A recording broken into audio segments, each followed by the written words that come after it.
Assalamualaikum warahmatullahi wabarakatuh. Halo semuanya, kali ini saya akan menemani kalian belajar prakarya. Sebelumnya silahkan baca basmalah dulu. Ini adalah materi prakarya kelas 9 semester genap. Judulnya adalah kerajinan berbasis media campuran. 3 poin yang akan kita pelajari dalam kerajinan berbasis media campuran antara lain ada prinsip kerajinan berbasis media campuran yang di dalamnya nanti ada menyederhanakan bentuk dengan mengurangi, menambah bentuk produk kerajinan berbasis media campuran yang disebut dengan stilasi dan merubah bentuk yang disebut dengan deformasi. Kemudian poin B adalah jenis dan karakteristik kerajinan berbasis media campuran apa saja.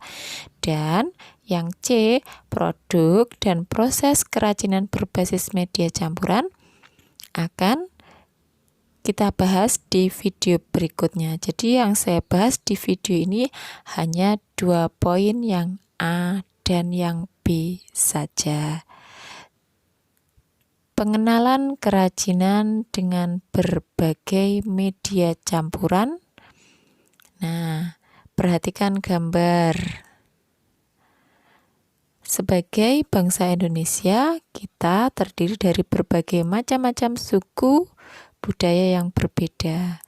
Kerajinan berbasis media campuran adalah kerajinan yang dibuat dengan tujuan merubah bentuk sebuah benda yang dominan terbuat dari satu jenis bahan, kini dipadukan dengan bahan lainnya agar menjadi lebih menarik, baik tanpa menghilangkan fungsi aslinya ataupun mengganti fungsinya.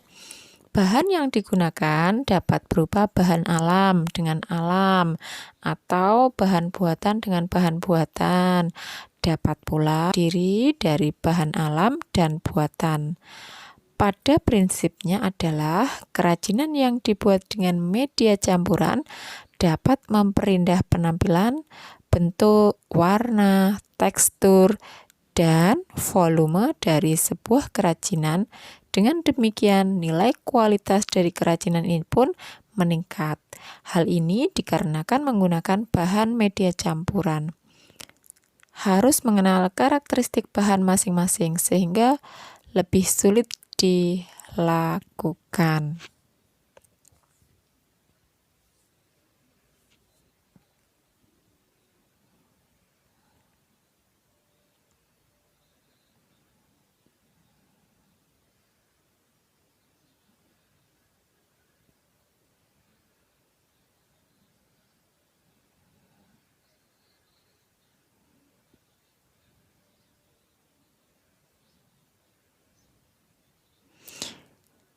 Nah, ini gambar yang saya ambil dari buku siswa kelas 9.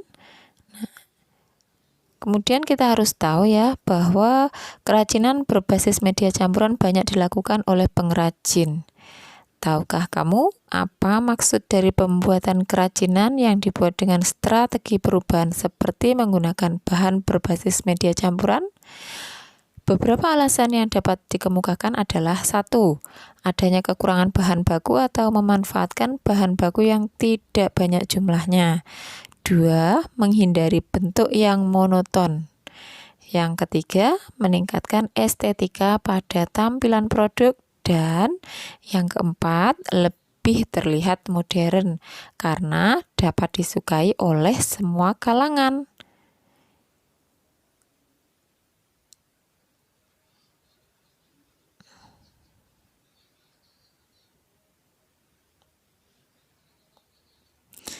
Kemudian, prinsip kerajinan berbasis media campuran, strateginya adalah sebagai berikut. Merupakan penggabungan dari berbagai bahan yang tidak memiliki reaksi kimia tertentu ketika dilakukan penggabungan. Misalnya, bahan yang digunakan dapat membuat bahan lainnya terkikis atau berkarat dan sebagainya.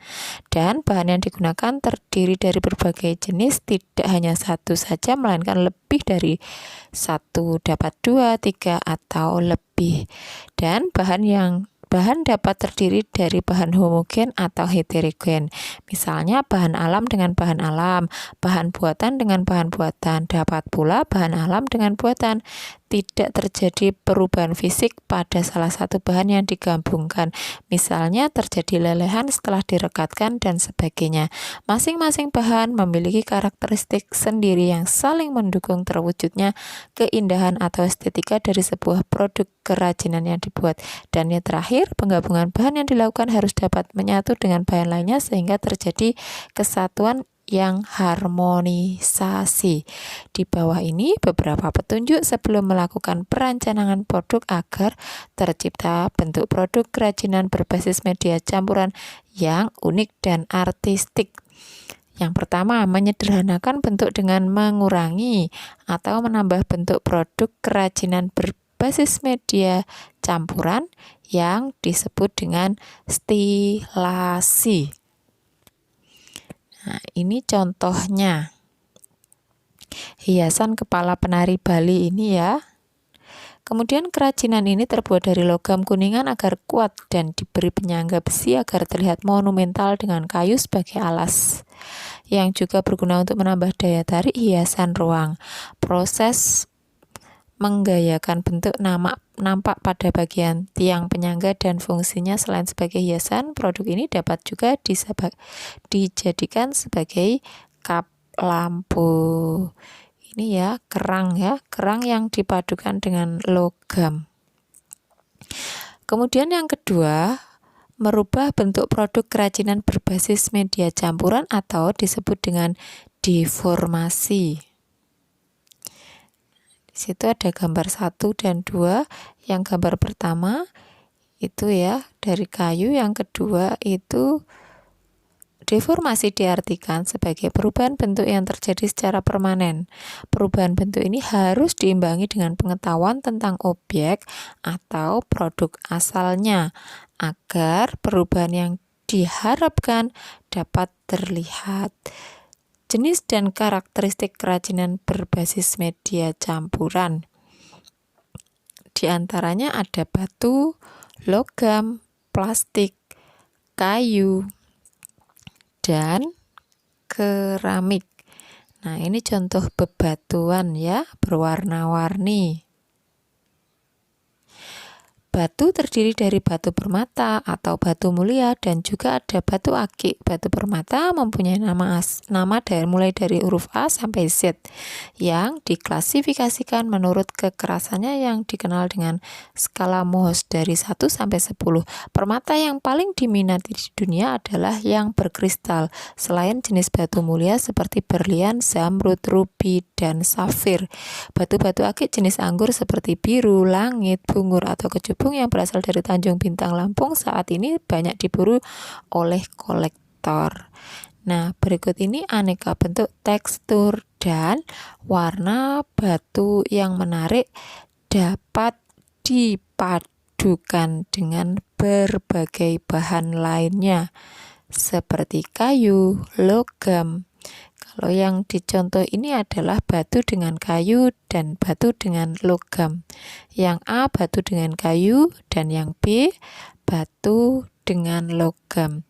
Berikutnya adalah logam. Kalau yang ada di dalam gambar itu adalah logam perak. Logam banyak jenisnya seperti perak, emas, perunggu, besi, dan titanium. Namun perak paling sering dipadukan sebagai kerajinan berbasis media campuran. Selain harganya terjangkau, juga lebih diminati dengan berbagai bentuk penampilan.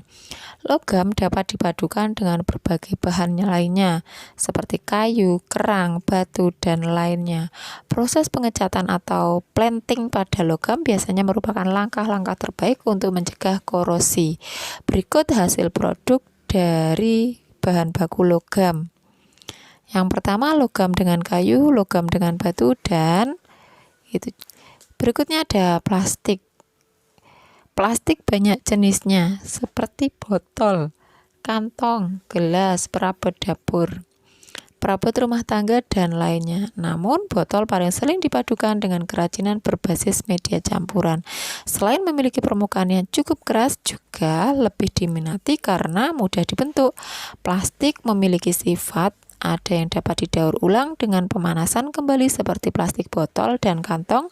Ada juga yang tidak dapat didaur ulang, contohnya resin. Plastik dapat dipadukan dengan berbagai bahan lainnya seperti logam, kain, dan lain sebagainya. Ini dia contoh kerajinan dari plastik. Berikutnya ada kayu. Yang ada di dalam gambar itu adalah kayu gelondongan. Kayu adalah bagian dari batang atau cabang serta ranting tumbuhan yang mengeras karena mengalami lignifikasi atau pengayuan. Kayu digunakan untuk berbagai keperluan, mulai dari memasak, membuat perabot, bahan bangunan, bahan kertas, dan banyak lagi. Kayu juga dapat dimanfaatkan sebagai hiasan-hiasan rumah tangga dan sebagainya. Kayu juga banyak jenisnya seperti kayu jati, nangka, jati landa, kayu hitam, dan sebagainya. Kayu dapat dipadukan dengan berbagai bahan lainnya seperti logam, kaca, dan lainnya. Berikut hasil produk dari paduan bahan dasar kayu. Yang pertama kayu dengan logam, yang kedua itu ada kayu dengan kaca. Yang terakhir ada keramik. Keramik berasal dari tanah liat. Keramik memiliki disiplin ilmu tersendiri, maka kerajinan yang berasal dari tanah liat secara familiar disebut dengan keramik. Umumnya senyawa keramik lebih stabil dalam lingkungan.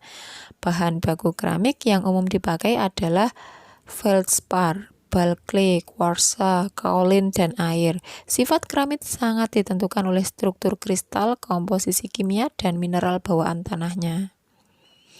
Karena sifat keramik rapuh, maka mudah pecah. Maka keramik dapat dipadukan dengan berbagai bahan lain yang bersifat lembut atau ringan seperti kain, rotan, kertas, atau karton, dan lainnya. Berikut contoh kerajinan keramik dengan kain. Yang produk dan proses kerajinan berbasis media campuran akan kita bahas pada video berikutnya. Jangan lupa ucapkan hamdalah setelah selesai belajar. Terima kasih dan sampai jumpa pada pembelajaran berikutnya. Wassalamualaikum warahmatullahi wabarakatuh.